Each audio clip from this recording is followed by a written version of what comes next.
we don't know the purpose of these individual texts. I will just say I am somebody who really likes to think about audience in the ancient world. That's what my first book was really looking at, the audience of hegemony, how maybe normal people would have seen what we would now say, foreign powers or something like that.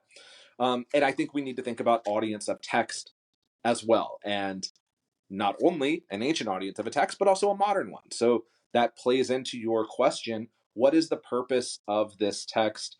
How can you maybe use it responsibly? I think that the main thing is just to always remember that these are historical texts, right? That doesn't mean that for some people, they don't speak to the modern world. They don't speak to modern religion, modern Judaism, modern Christianity. Of course they can, but it's still an historical text, and we need to really remember that. Hello and welcome to It Means What It Means, the podcast in which a guy with some college and a day job has long-form conversations about biblical texts. Today's guest is Shane Thompson. We'll be discussing an article that explores who is present in the scene depicted in Psalm 82. He delves into some ideas around monotheism, monolatry, henotheism that I think are pretty novel. They're very interesting. I hope you enjoy. Please reach out with feedback. It means what it means at gmail.com. All one word. It means what it means at gmail.com. Without further ado, here's my conversation with Shane Thompson. Shane Thompson, welcome to the podcast. Thank you. It is good to be here. It's great to have you. Before we get going with the meat of the conversation, will you tell us a little bit about yourself? Sure. I'm currently assistant professor of Bible in the Ancient Near East at North Carolina Wesleyan University. It's a small liberal arts college in eastern North Carolina. I focus kind of broadly. I would consider myself a generalist, but not in kind of the negative sense of the term that some folks use it. But so kind of broadly on the ancient Near East. I'm interested in a wide variety of things, ranging from the use of games, language, and Sumerian text to Israelite religion, which is what we'll be talking about today. My kind of more book-length projects are on power generally in the ancient Near East, both in the late Bronze Age and in the Iron Age. But I also have, lots of little article-length ideas, and I'm happy to talk about one of those with you here. Yes, so that's a good segue, and it looks like you have it in your hand, and that is not something the author of these articles don't always have them. In fact, I've been asked, like, hey, can you send me the copy you got? Because I don't have it. I don't know what they published. So we're going to be discussing your Journal of Biblical Literature article, Local Manifestations of Yahweh Within El's Divine Counsel, Psalm 82 in the Context of Israelite Religion. It's a fascinating article to me. I won't really go into it, but I'm reading some other stuff right now that I'm like, oh man, I think Shane Thompson kind of overlaps with this really well. But my first question that I sent you, and we'll springboard off of with that is, since the article focuses on Psalm 82, can you just lay out what that scene is and describe what Psalm 82 is for us? Sure, and I'll quickly note the reason I have it in my hand is because sometimes it takes a really long time to publish these, and I had to remember what I wrote. So Psalm 82, it is a short 8-verse psalm. It, to me, is very clearly set in what we would call the divine council, which would be a setting of kind of the deities in charge in ancient Israel. I'll skip over the kind of very, very first part, which is just what we call an ascription. Here, it's a psalm of Asaph. I have a footnote to somebody who has written a little bit more on Asaph. That's not something that I really know a lot about. But right after that, we get this very interesting statement, which is kind of what drew me to this psalm, that the Elohim, I'll just use the Hebrew terms here, Elohim stands in the congregation of El. In the midst of the Elohim, he judges. And then after that, we kind of get a charge, a charge of blame or a lawsuit charge, and then they're kind of dealing with that. So the charge, how long will you judge unjustly and pardon the wicked ones? And then what they should be doing: judge the weak, the orphan, vindicate the afflicted and the poor, rescue the weak and the needy. These groups that we see very commonly in the Hebrew Bible, deliver them from the hand of the wicked ones. And then this statement: they do not know, they do not understand, they walk about in darkness, all the foundations of the earth wobble. And then, in my opinion, we have a change of voice. It says, I said, you are Elohim, and all of you are children of Elyon. Nevertheless, you will die like men and fall like any leader. And then to me, verse 8 is yet another change of voice. Arise, Elohim, judge the earth, for you possess all people. And here, to me, the big question is, who are these groups? Who are these two different groups, in my opinion, called Elohim? Again, we see this in verse 1. Elohim stands in the congregation of El, in the midst of the Elohim he judges. That has to be two different groups of Elohim. And then, presumably, and as I interpret it, and others have interpreted it, El is there because they're in his congregation. So to me, we have three characters here in this kind of lawsuit type scene, one bringing a charge against the others, with El in his congregation set to make a judgment on this case that is being brought to him. So very short, but I think a very meaty text, one that has been written on quite a lot in the history of scholarship on the Hebrew Bible. So one that I was kind of scared to jump in the midst, throw my own ideas in the midst of these conversations, but one that I'm happy to talk about with you, and was happy to write about and get my thoughts out there. Okay, so zooming back out though, so Psalm 82, but in your article we come across these terms: monotheism, henotheism, and monolatry. Mm-hmm. Can you walk us through, because I feel like the framework for how people are reading this psalm is going to be helpful. Sure. So Psalm 82 is a text that some scholars point to as this is kind of the crux in kind of understanding monotheism in ancient Israel. This is a text where we can literally look at and see the switch to monotheism. That has probably, I would say, been maybe the predominant view on this text. And the kind of verse that they are pointing to here is verse 7. You will die like men and fall like any leader, saying that all these other gods then are dying, and the one that is left is Yahweh. And thus we have the switch to monotheism. One God, and that is it. These other two terms can get a little muddy. Monolatry and henotheism, I'll say the way that I typically use them, and then maybe some other ways that you can think of them. The way that I tend to talk about them, the way that I explain them to my students, for instance, when we're talking about ancient Israelite religion, would be that monolatry is the worship of one God while you're completely accepting that other gods exist. So I just care about this one, but yeah, of course, there are other gods. Henotheism, to me, when I'm just explaining it kind of generally, would be I only worship one God. Yeah, other gods might exist, but I don't care.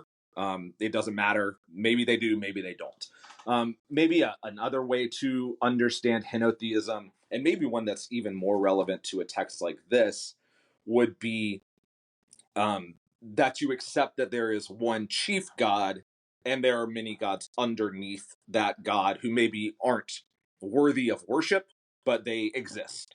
So there are some different ways to understand these. These terms, I think, are not generally explained very well when people in my field use them, but they are very, very important terms, especially for scholars looking at the history of ancient Israel, especially the religion of ancient Israel, because so many people are interested in this development. I mean, this is one of the kind of key developments in the history of religion, period. Not just Israelite religion, religion around the world, the history of religion, this switch to monotheism. So I do think we need to be better about explaining these terms. And again, this is a text, Psalm 82, which has been looked at as a very important text in the development of one or all, or even if you say none, like I've said, in all of these terms. They are terms that come up, and even though I think I say in this article, people have talked about these, I don't really want to get into that. At the end, I still say something like, maybe none of these terms are applicable, and we need to be maybe kind of coming up with a new term to discuss what's going on in ancient Israel. So they are all admittedly muddy terms. They are terms that scholars use differently. So I do think we need to be better about explaining what we're saying when we use terms like this, for sure. Maybe we'll come up with that new term today. And by There you we, go. I mean Let's do you. Well, so I don't feel like what you're describing really matches with either of those. And just to I guess to recap for other people like me, where elementary school you learn like, well, there's polytheism and there's monotheism, Right. and then maybe in college I had only heard of monolatry in Western civilization classes or whatever. Hadn't heard of henotheism until I think Dan McClellan or somebody within the last couple of years, on a podcast had started using that term. So great, but it doesn't really seem like they're actually applicable. So you're positing something about the psalm and what it's describing that I think is pretty interesting. So can you lay that out and let's see if we can come up with a new term? Sure. So based on comparative ancient Near Eastern evidence, as well as Israelite archaeology, which admittedly, again, there is not a ton that informs from the archaeological record informs this argument, but there is some very important data that informs this argument. I'm basically positing that this psalm is talking about multiple different local manifestations of Yahweh. That is why they are using this term Elohim in two different ways, because these gods are both are all equals, right? So there is one speaking Elohim, and then there is kind of this larger group of Elohim with which the speaking Elohim is equal. And I, of course, will note that Elohim in Hebrew is a plural term, but it can, and it's very commonly used as a singular term in the Hebrew Bible to describe Yahweh. It is basically just another word denoting Yahweh, the chief God of the Hebrew Bible. And that this group of Elohim, all these equals, including the speaking one, are kind of the rung beneath the chief God, El. This is something that we see elsewhere in the ancient Near East. I don't really talk about it in this article, but we certainly see it in ancient Egypt, these local manifestations of gods. So you have, just to make some up, Amun of Thebes and Amun of Memphis. And so these gods that are big gods that we have heard of, but they also have their manifestations that are important only to singular cities. I am positing that we see something similar here in Psalm 82, based on evidence that we have. These very well-known texts and inscriptions from the Sinai Peninsula, from the site of Contillet Ajrud, where we have mentions of Yahweh of Teman and Yahweh of Samaria, so these local manifestations from these two cities. They presumably then are quite well known, and presumably there are other local manifestations that we just don't have evidence for that the writers of the Hebrew Bible would have been quite aware of. So I think we should use or be much better about using this archaeological inscriptional evidence that we have, as well as this comparative evidence that we have. I always say that Israel did not exist in a vacuum. It was, for most of its history, a quite small, unimportant, not very powerful little civilization between, kind of at the crossroads, really, of much, much, much more powerful civilizations. These civilizations, if you kind of mapped it onto the US or something, wouldn't take up that much geographic space. It's quite logical that they would have very, very similar cultures, very similar religious ideas. And I do think we are seeing that here. And we certainly see it from Ugarit, which I would consider to be the most relevant set of religious data that we have for ancient Israelite religion in a comparative sense. We have a very important text that I note in this article that talks about these different manifestations of one of their very important deities, Baal, who has Baal of this city and Baal of that city and Baal of that city. So I think it's quite logical that this sort of idea existed in ancient Israel. Again, we have the evidence, the inscriptional evidence from Contillet Ajrud that mentions two of these different local manifestations. Why would that not seep into the Hebrew Bible? Maybe it's not 100% clear where that evidence is in the Hebrew Bible. They're not naming deities, right? They're not naming Yahweh of these different places, but we can read it in to texts like this, I think, and I think it would be pretty faithful to the way that ancient Israelites would have understood their own religion. In keeping with this podcast's mass appeal, so trying to visualize, which once I'm done, let me know if this is even helpful to try to visualize it. But I'm thinking of the show Stargate SG-1, and Ball cloned himself, and you get there's like a tag at the end of an episode where he walks into a room and it's just like it's nothing but like 12 or 15 of him. Yeah. So is that okay? Someone reading or hearing this text in the ancient world, is it helpful for us to say like they're picturing that if your thesis is correct, that they're picturing different iterations of Yahweh, or did they have a more complex or complicated understanding of how divinity was manifested, and even specifically with regard to Yahweh? Yeah, so it is difficult to understand how this would have played out kind of on the ground, right? I think when you bring in important evidence that I don't talk about in this article, but I've talked about elsewhere, as have many scholars, evidence from what we would call kind of domestic or household religion. People are very interested, or were very interested, in having gods that were kind of close to them, gods that knew about where they lived and knew about their occupation and knew about their lives and things like that. So while we maybe all recognize that there is maybe one big Yahweh, he has pieces that are more relevant to you, right? Or smaller iterations that are more relevant to you, that maybe live in your city and know what your city's going through at that point, or know what you are going through. So when you went to the local temple or something, you weren't worshiping some god or making an offering to some god who was kind of far away and big and had too many other things to deal with and didn't really know what was going on with you. You were making an offering to a god that was still this all-powerful God, because it's still Yahweh, right? But is also Yahweh of your local city and had time for you. I was trying to think of, and I think your comparison to Stargate is a good one. I was trying to think of something maybe from our world that in our time that maps onto this, and I don't know why this came to me, but it's something like the way that fast food chains and franchising works, right? Like your local Bojangles chicken is both a big Bojangles chicken, but is also owned by one person, right? And it is your local one, and maybe they have one different thing on the menu or something like that, right? But it's still the big franchise, but it's also your local one that only one local person owns. So you know everybody there, you may know the owner, but it's still a big franchise, right?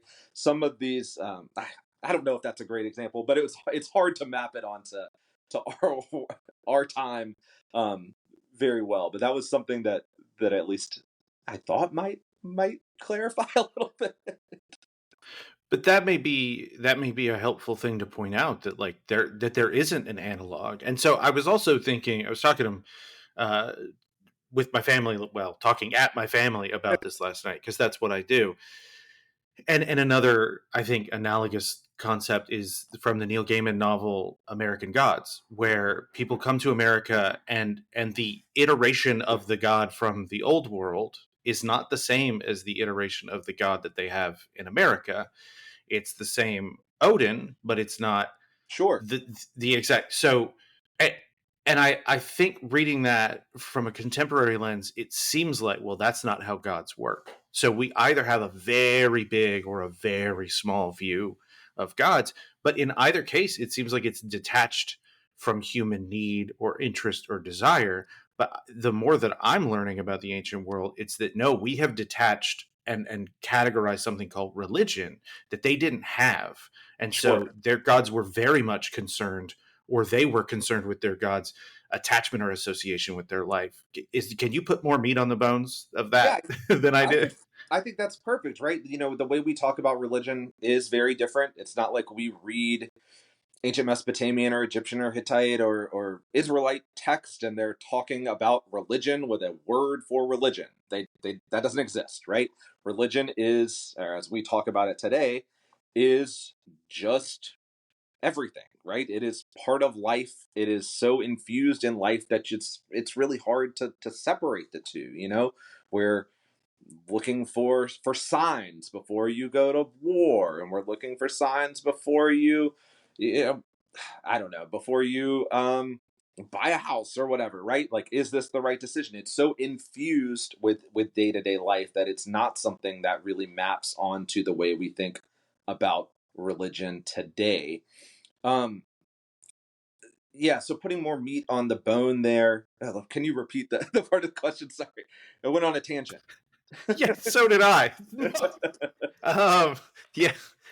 Uh, I think, okay. So I will say the background that I come from, I know that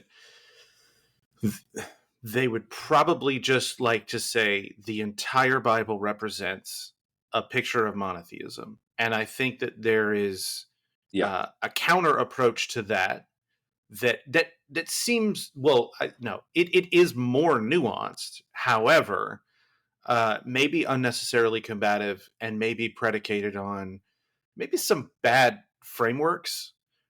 So, like the idea that, this is how people progress, and like a very 18th, 19th century. So, from that framework, we have created all of these categories that have actually helped us not think in the way that the people or the cultures that produce these texts would. And yeah. so, does our category of divinity get in the way of seeing divinity as represented by the sources that we use to understand divinity? I don't know if that's the same question, but Well, let me speak to the first, some of the first stuff you said. Is I think that we have a tendency in I'll say we scholars and kind of anyone interested in these texts, be it from a religious angle or an academic one, we have a tendency to not separate ancient Israelite religion and the biblical text. And these are not not exactly equivalent things, right? The Hebrew Bible is a product of ancient Israelite religion, but it's not telling us everything.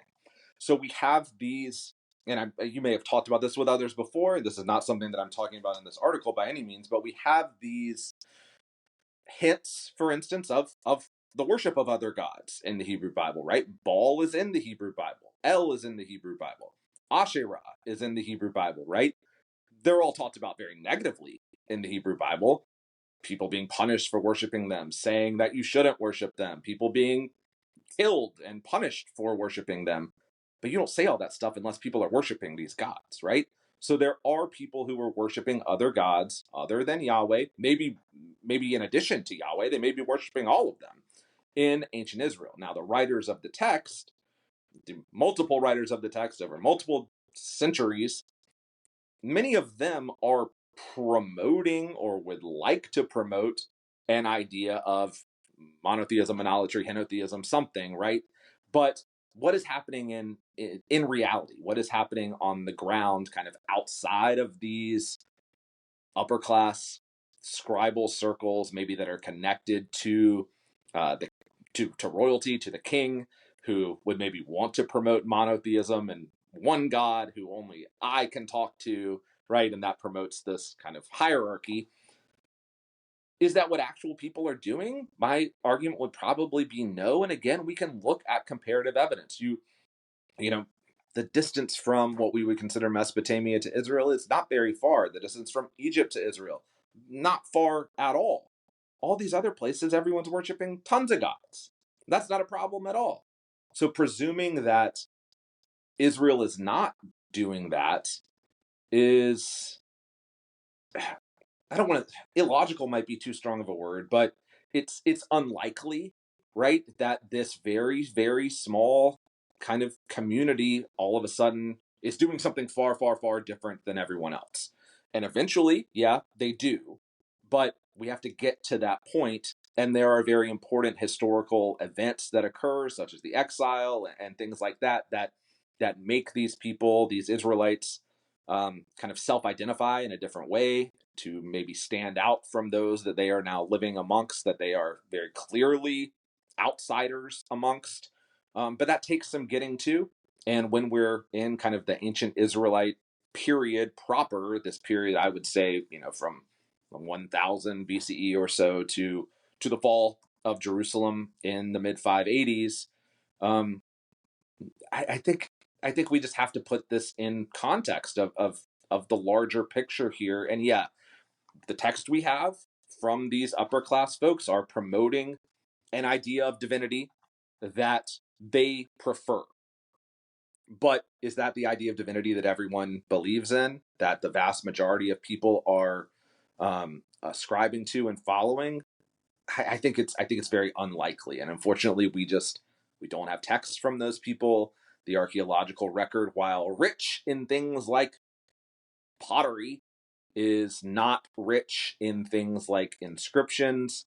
It is, in a way, rich in things like figurines, and they aren't figurines of Yahweh. They're figurines of Asherah, probably. They're figurines of Bes, this little Egyptian dwarf god who kind of helps normal people in their day-to-day lives, right? So, again, not what the Bible is necessarily telling us. Um, that's not to say the Bible is not a great witness for ancient Israelite religion. It is almost our sole textual witness. So it is very, very rich in helping us determine what's going on in ancient Israel. But we need to interpret it to kind of figure out what it's saying, just like we're doing in this kind of Psalm 82 discussion, right? Who are these groups? What other evidence can we use to determine who they are? And what makes, in my opinion, the most logical sense when putting it in context of time and geography and all of these sorts of things? So is there evidence in Israel or even throughout the ancient Near East? Can we see where the cult, and I'm using that in the benign sense, not Yeah. as a pejorative, that a certain cult is combating other cults? So, for instance, in this case with Yahweh, do we see? So, okay, if Yahweh is, well, hey, this is not a graven image. You don't make graven images of me. Uh, do we see the destruction, maybe in concentric circles or something, to show the development of a Yahweh cult in contrast to other cults? Yeah, so this is something that I would say the evidence that we have is primarily from Israel and primarily from the Bible. Now, are these things actually happening? That's another question, but they're at least happening in narrative. They're at least happening textually. Things like the prophets of Baal going up against a prophet of Yahweh. We have this example in Kings, right? And of course, Yahweh's prophet wins. Yahweh is the more powerful one, presumably, showing that Baal is either a very weak god or a maybe non-existent god. Um, we have things like that. Again, we have things like the prescriptions against the worship of Asherah, these ones in Kings, again, where they talk about the Asherah pole being in the temple of Yahweh in Jerusalem. Well, you're not saying don't do that unless it's there. So people were going to worship it, right? We even have a queen being stripped of her status as queen mother for worshiping Asherah. So are these reflections of real life? Maybe, and maybe the ones where kings are doing these sorts of things, maybe they are reflective of actual policy, right? You can read Kings, and again, looking at comparative evidence from Mesopotamia in particular, we have Chronicles of Kings from there too that do map pretty well onto what we know about the history of these periods. Yeah, of course, they are biased, and they make their person, or the people they want to look better, they make them look better. The people they want to look bad, they make them look bad. But yeah, we might be able to see actual development towards monotheism, or something of the sort in the Hebrew Bible. I think, when the exile happens, and this, I would say, and again, not claim to speak for everyone in the field by any means, but when this switch to monotheism happens, I would say again, in the exile, once the exiled Israelites are in Babylon, that's not something that you just kind of snap your fingers and come up with. Presumably, there is a development path to where that can be a logical next step, and we do see that in the Hebrew Bible. In this text, in Psalm 82, I would say we have an earlier sort of scene here. And earlier, it's hard to throw out dates for these sorts of things. I would presume an 8th century, 7th century type scene. So something generally that is just pre-exilic, before we get to this kind of big switch to monotheism, but still maybe in that period where there is some development going on, right? And maybe you do see that stage, or a stage of development here. You have one Elohim speaking against all the other ones, right? That's presumably presumably this writer is saying that one singular one is maybe right, or is one that you should listen to, but not yet is that one singular Elohim officially elevated above the other ones. So maybe this is a very important text in that development. But yeah, it's hard to say. Our evidence is so spotty, while the Bible is, it is a large, very important source. It's still a source that is written by people we don't know, in stations of life that we're not 100% sure of, in time periods that we can't exactly pinpoint. So it's hard to say, and all these things are mixed together, right? So we can't say, well, Psalms comes later in the Hebrew Bible, so it's later. Who knows, right? Genesis maybe much later in the spectrum than Exodus, which comes after it. So it's really, really hard to say. And then these individual texts, of course, in Genesis come from all over, from Exodus come from all over the place. That's why people like me have a job. We can throw out theories about these sorts of things. Well, I am grateful for that, because that's why people like me have a hobby. So on the idea of the people who wrote these biblical texts, I was thinking while you were talking, they also don't really care about our priorities and the questions that we have. So there's in this picture that we're seeing, or this scene that we're seeing in Psalm 82, in either event, whether it's a collection of assorted gods or it's all iterations of Yahweh, okay, either way, if the one speaking to them and condemning them is replacing them, that does not jive with the contemporary systematic theologian idea of infinity, right? This retcon doesn't work, because it doesn't cast all the way back into eternity. So Sure. it's still something that, and this is kind of what I really enjoy about biblical text, it's still something that people have to wrestle with and negotiate with. If okay, biblical texts are significant, they are scripture to people, so how do you go to this in good faith? And I will note, so you're saying you're reading this into it, okay, how do people who want to exegete this passage, who want to read out of this passage, how do you suggest they do that in good faith? Whew. I don't know if I'm qualified to answer. Well, Then just say pass.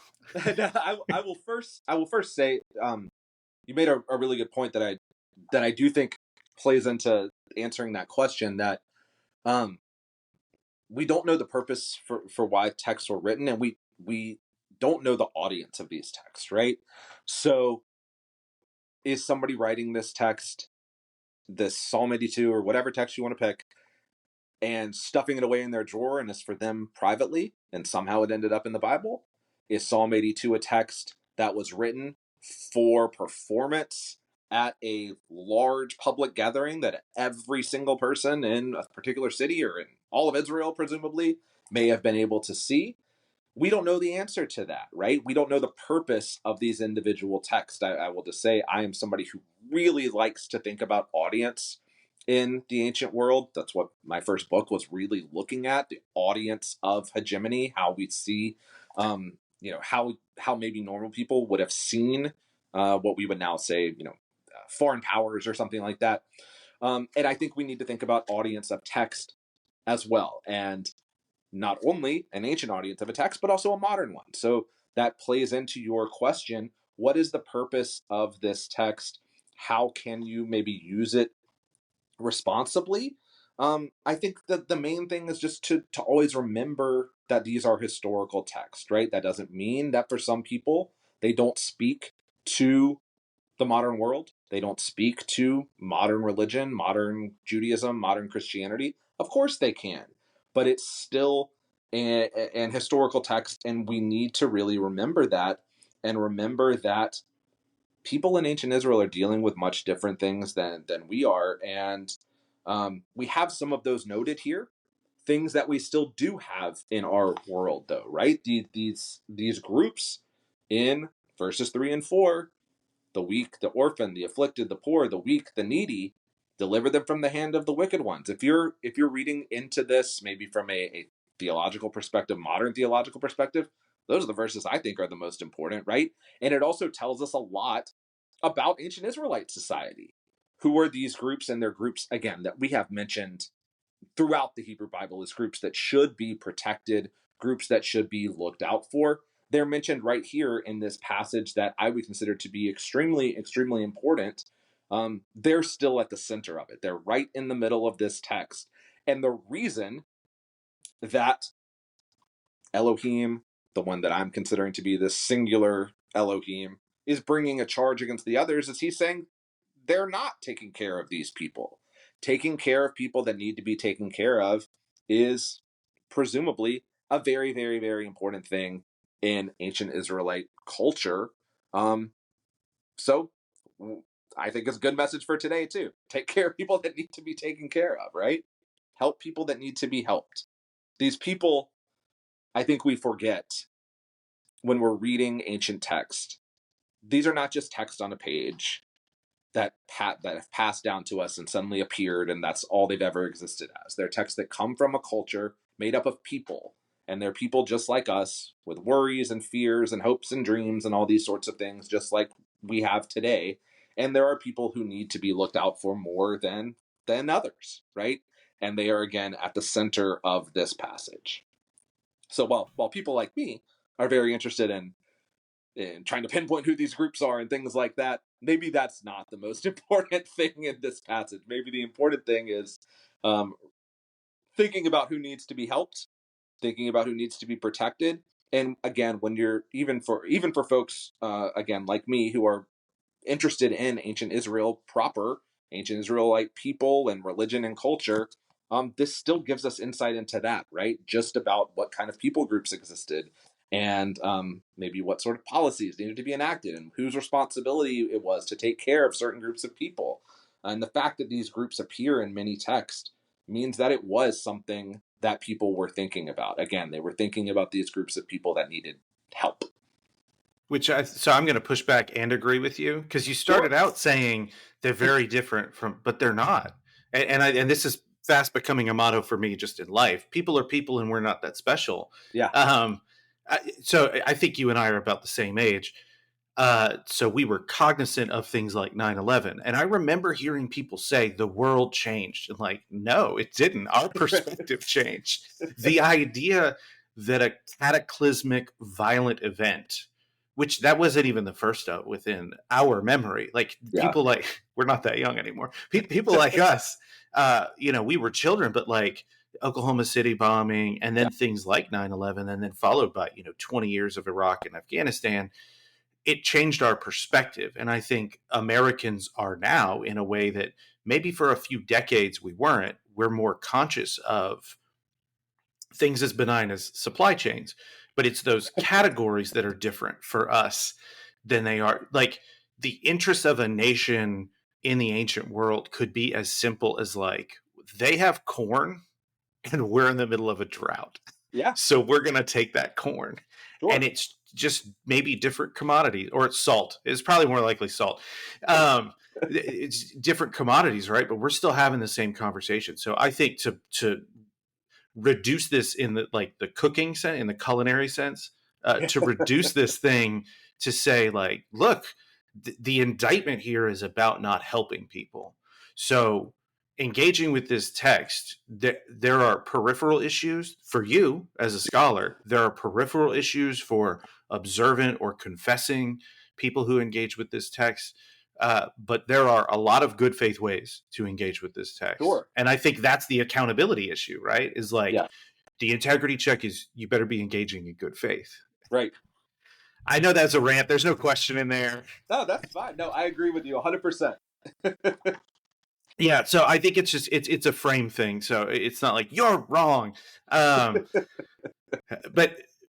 the comforting thing in biblical texts can be as simple as I see myself in this, and that Yeah, could be in a lamentation or an anger. And so a divine character, whoever it may be, indicting a room full of divine characters, whoever they may be, for not caring for the weak and the poor.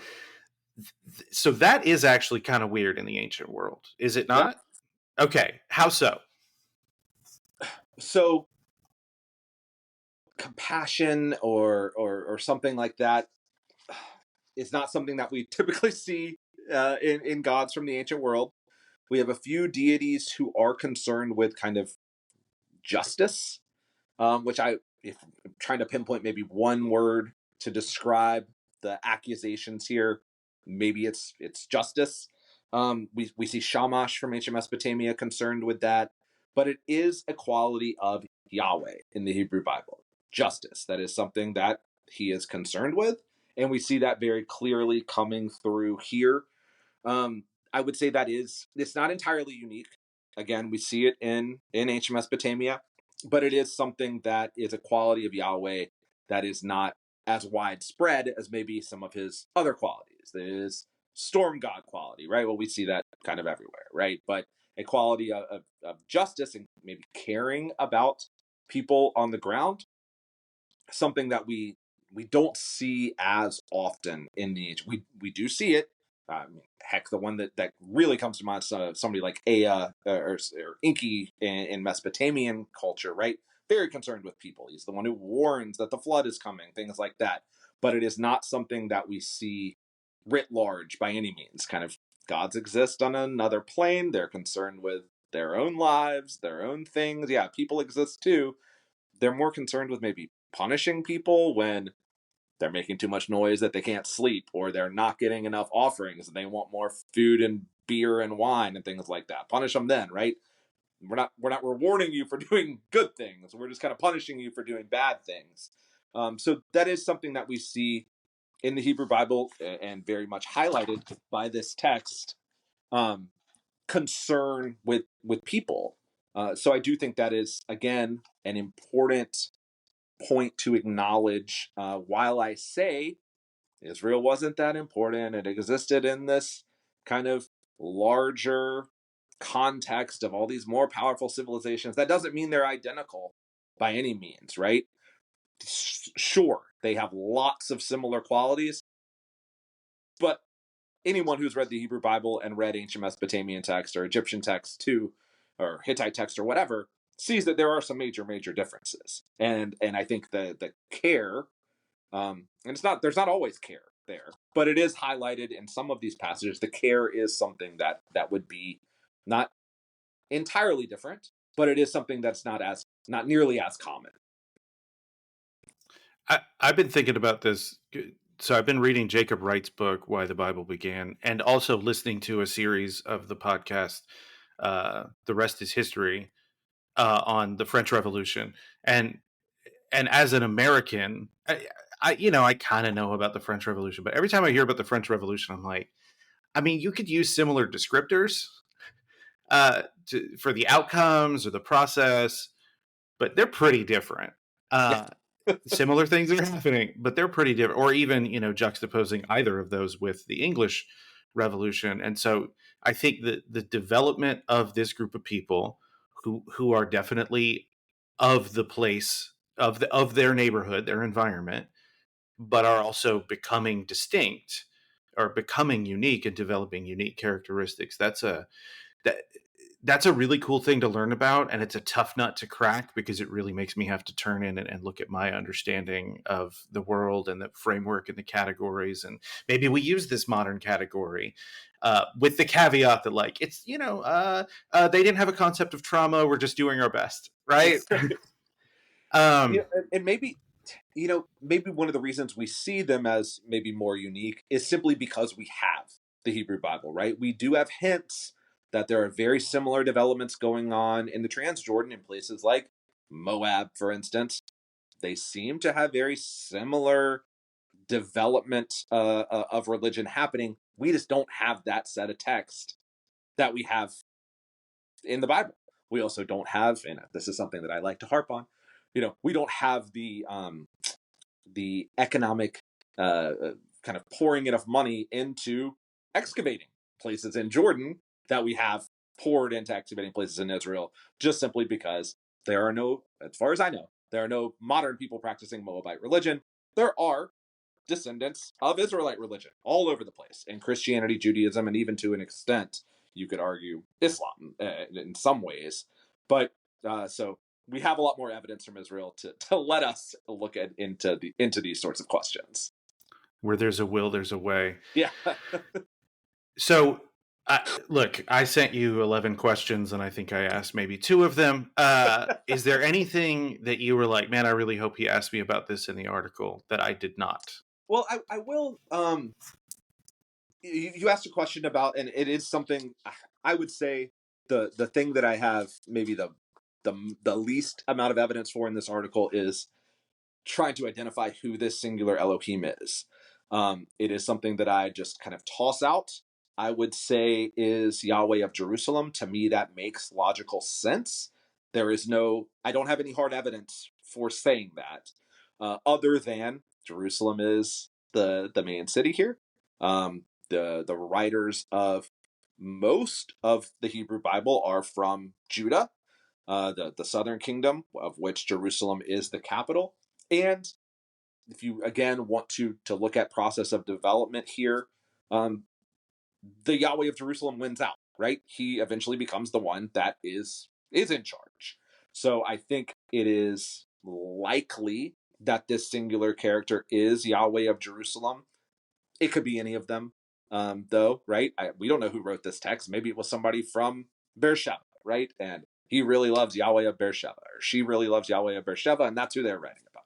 Who knows? But to me, it's most logical that it would be Yahweh of Jerusalem. But again, they are the second rung here. El is still the chief of the hierarchy, but I do think it's also important to point out that many of these gods who are at the head, at the top of the pantheon, don't really do a whole lot. El doesn't seem to really do a whole lot in some of these Ugaritic narrative texts that we have. Yeah, he's at the top. That doesn't really mean anything. We have chief deities at the top in Mesopotamia, for instance, who seem to be pretty inactive at certain periods of time. So El may be at that point here in Israel too, where everyone acknowledges that he's at the top, but he doesn't really do anything, and maybe nobody even really worships him. He's just kind of there, right? So kind of the boots on the ground people are these Yahweh manifestations. So they're the ones that everybody kind of maybe cares about. They're the ones who are the main characters in this scene. So I did just want to point out that while I do say it's Yahweh of Jerusalem, I put it in parentheses with a question mark. I think the first time that I note that, and we don't really know, that it's entirely theoretical. But I think the rest of this is pretty solidly based in comparative evidence and inscriptional evidence and things of that sort. So there's this episode of The Simpsons where they want to go to the Super Bowl, but when they're in the bar talking about it, Homer's like, I'd really love to go see thee. And he picks his beer up and covers his mouth, and another voice comes in and says, Atlanta Falcons, play the, and then they do it again. Denver Broncos. And then someone else in the bar says, do you think, beer covers her mouth, President Clinton is going to watch it at the White House with his wife, Hillary? Okay, so I bring that up because I love The Simpsons. And I've thought about that joke for, I don't know, 25 years since that episode aired. But the idea that they're trying to make it so ambiguous that they can swap it out every year for a new team and or president, is it possible that whoever the author is here is just kind of like hedging their bets and doesn't really name things out to where it's like, yeah, hey, oh no, yeah, that's the Yahweh that I always wanted, Yahweh of Jerusalem. Yeah, it could be that this is a, we have two sides of the coin here. On one hand, it could be kind of a generic text that we have evidence for elsewhere in the ancient Near East. Also, that you can send it to every city, and they say, yeah, this is about ours. Or on the other hand, it could be something else that we see quite commonly in ancient texts, which is they don't need to name these people because everyone is from that culture and knows exactly who they're talking about, right? So it's either very, very, very generic and it can mean anyone, or it's so well known that you don't even need to say who these characters are, because if you're from that culture, you know, right? There's no reason to name it because everyone just knows who they are. This is our day-to-day life. Of course we know who Elohim and Elohim are. You don't need to be any more specific than that. Okay, fair enough. No, I mean, hey, look, the point is it's ambiguous. Yeah. We're not sure. And it's just fun to think about this stuff. Yeah. Where would you send people to learn more about this topic or the ancient Near East or biblical studies more broadly?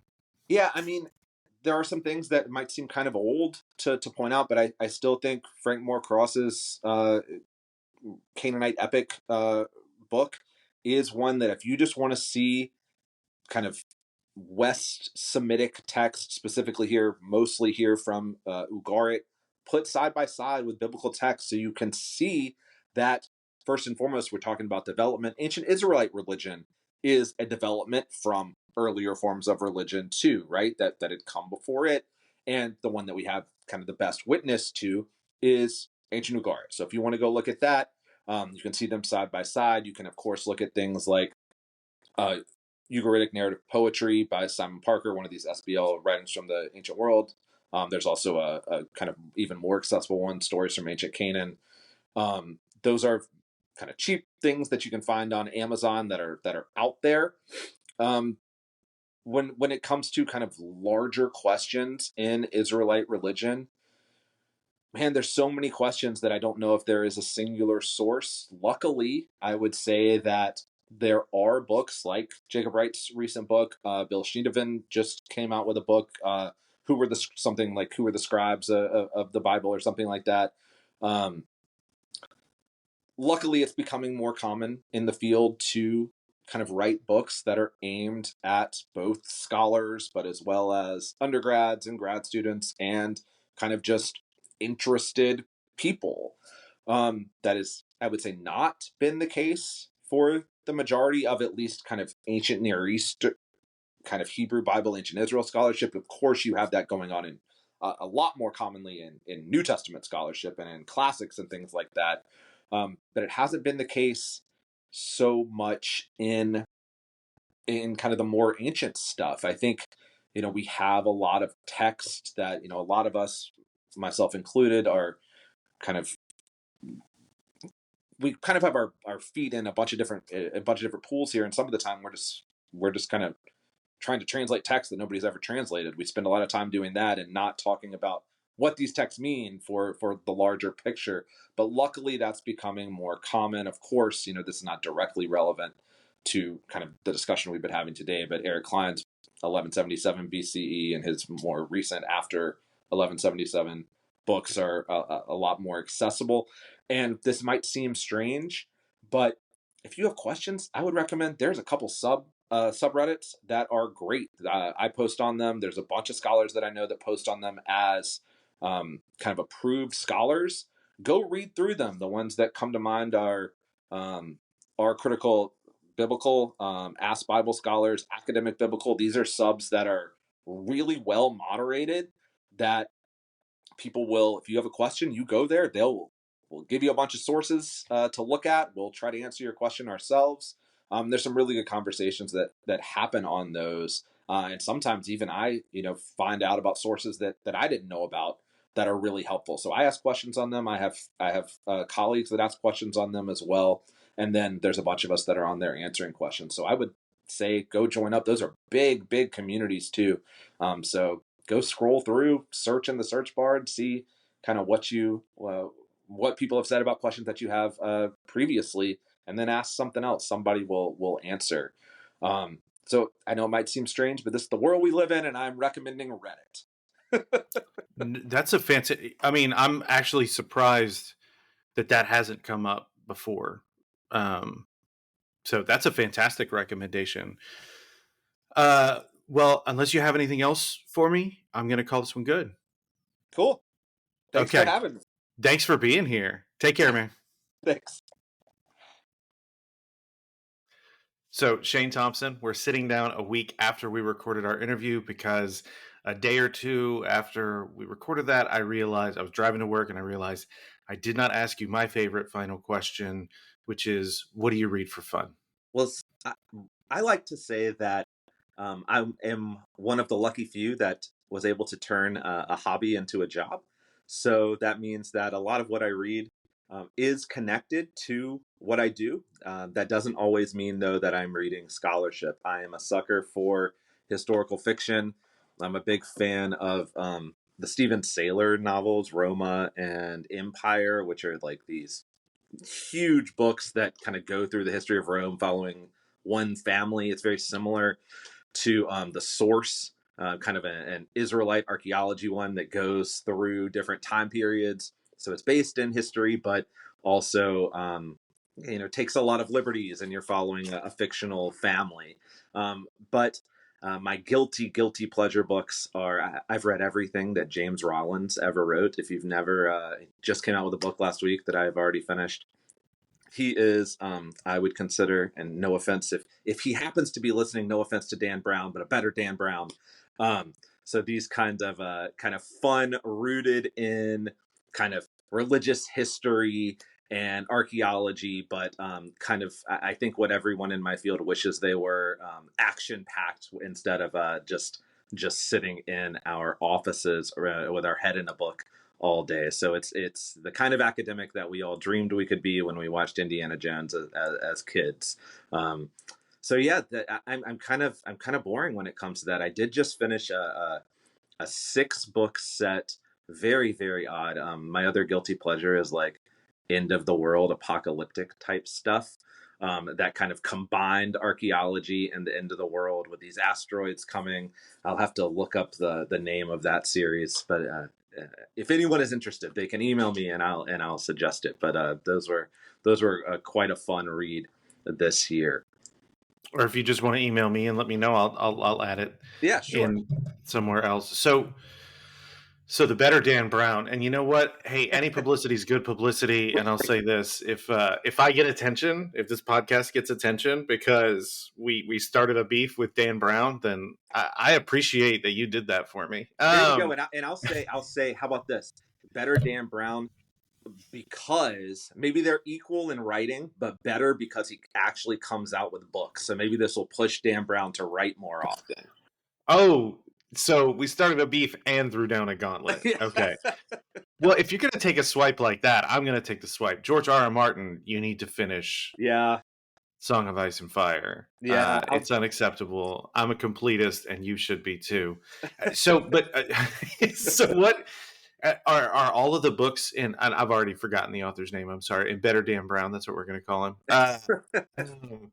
Are they a series? Are they several series, or are they independent books? Yeah, so he has a few different ones, but his big thing is this called the Sigma series. It's basically a group of people who have PhDs, but are also like ex-special forces. So they kind of are smart, but also can go on these missions. Yeah. That's what a convenient setup. Right. Well, so hey, since we sat down, extra time, and I'm taking up, I want to make sure we maximize the value of this. What else do you do to decompress? And by the way, there are no guilty pleasures on this podcast. You like it or you don't. There's no guilty pleasures. Yeah, so I would say in a different life, I was a professional fisherman. That's like the dream. So maybe one day I'll figure that out. Maybe, but I don't think so. But I go fishing um, almost every day, even if it's just for 30 minutes or so. We're lucky enough to live somewhere where I can just kind of walk out the back door.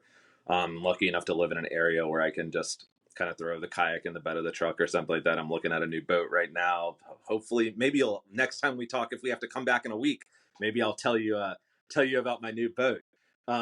But yeah, that's a big guilty pleasure. Just being outside in general is my decompress after kind of sitting at my computer as much as I do. It's kind of separating from technology completely. So while I, like most people, I'm sure, sit in front of the TV at night, if it's light outside and it's not raining and it's not a million degrees like it has been in North Carolina recently, I am just outside doing something, whether that's hiking or fishing. I just like being outside. That's fair. I mean, I remember. So I live in Houston. We talked about this. I live in Houston, but for a few years I had moved back to Virginia with my dad, and I remember feeling dread when a summer storm came through because I forgot, oh, I'm not in Houston. Like here, a summer storm makes things worse. Right. Because the storm will clear off and it's just more humid and gross. So yep. I'm actually, like, I know you said a million degrees. I'm actually envious of you that you are where you are, because it's just hot. Yeah. Yeah. Well, okay. So I appreciate you sitting back down with me. And anytime. Unless you, is it, what were there any other thoughts that you had on maybe places people could go? You gave some really good recommendations, places people could go on the subject matter of the interview.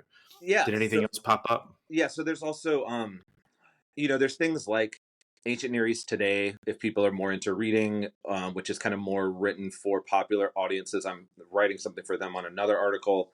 And something like the Torah.com, again, written for more popular audiences, but by academics. So if people are more into kind of reading an article instead of asking questions or listening to YouTube videos or something like that, I think those would be good places. And those places are also, as far as I know, pretty receptive to somebody writing and saying, I'd really love if somebody could kind of write about this subject in a kind of more understandable language to somebody who's not really in that field. I mean, there are plenty of things in ancient Near Eastern studies. It's huge. Biblical studies is huge. There are plenty of things that I have to go brush up on that are not necessarily in my field. Those are places, or in my kind of direct line of research, those are places that I would go as a start over somewhere like Wikipedia or something like that. Go read what an actual scholar who works on that thinks are kind of the most important introductory points to wrap your head around something, and then they usually give kind of a list of further reading at the end, and you can kind of jump off from there. So I didn't mention those last week. I'm sure other people have mentioned at least the Torah.com before, but I think those are really good starting points. I don't think anyone's ever mentioned Torah.com. It's, well, what I think is interesting is there are so many things out there. When I talk to subject matter experts, I'm not going to get the same answer every time. There's very little overlap. And if I may, I don't know why I didn't think of this, just given the kinds of sources you were throwing out there. We've mentioned OnScript, and like we've had Chris Tilling on the podcast, but OnScript has a little offshoot. Well, not a little, but it's kind of a spinoff from them called Biblical World, and that's a really good, I think, introduction. I didn't think of that, but then I'm subscribed to it, and they had an interview with Jody Magnus. Okay. Jason Staples was interviewing Jody Magnus, and that was a really good interview. So I would be remiss if I didn't throw that in there. But thank you so much, Shane Thompson, for sitting down with me. Take care, man. Anytime. I hope to be back again, hopefully soon. Oh, the invitation is extended. So, cool. All right, man. Bye. Thank you.